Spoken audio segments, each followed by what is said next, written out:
ఆవుల అక్రమ రవాణా మళ్లీ జోరందుకుంది. చీకటి మాటున వేలాది గోవులు కబేలాలకు తరలిపోతున్నాయి. ప్రతి పశువుకు 1500 రూపాయల చొప్పున కమిషన్ వసూలు చేస్తూ పశు మాఫియాకు ఇద్దరు నేతల అనుచరులు పూర్తి సహకారం అందిస్తున్నారు. వారి వాహనాలను బ్రేక్ ఇన్స్పెక్టర్లు, పోలీసులు ఆపకుండా మేనేజ్ చేస్తున్నారు.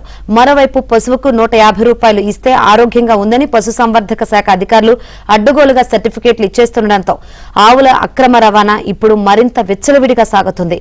ఈ బాగోతంపై పెద్ద ఎత్తున ఫిర్యాదులు రావడంతో రవాణా శాఖ కమిషనర్ మనీష్ కుమార్ సిన్హా, ఉత్తరాంధ్ర ఐజీ గోపీనాథ్ జెట్టి గత నెలలో చర్యలు చేపట్టారు.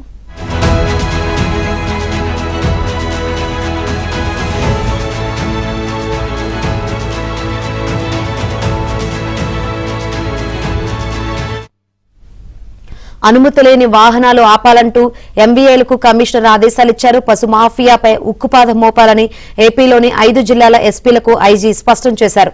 దీంతో అక్రమ రవాణాకు కొన్నాళ్లు అడ్డుకట్టపడింది.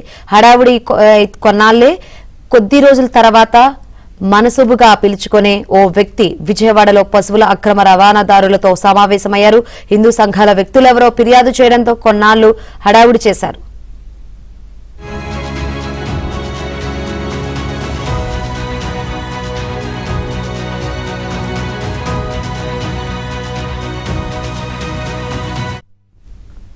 తుని నుంచి తడ వరకు రాత్రి వేళల్లో ఆవులను అక్రమంగా తరలించి అక్కడి నుంచి తమిళనాడు, కేరళలోని కబేలాలకు పంపుతున్నారు. గత నెలలో ఈ వాహనాలను ఆపి జరిమానాలు రాసిన ఎంవీఐలు ఇప్పుడు వాటి వైపు కన్నెత్తి చూడడం లేదు. పశువులతో వెళ్తున్న వాహనాలు తనిఖీ సమయంలో ఆ వాహనాన్ని ఆపగానే ఫోన్లు వస్తున్నాయని, తాము ఏమీ చేయలేకపోతున్నామంటూ పోలీసులు సైతం నిస్సహాయత వ్యక్తం చేస్తున్నారు.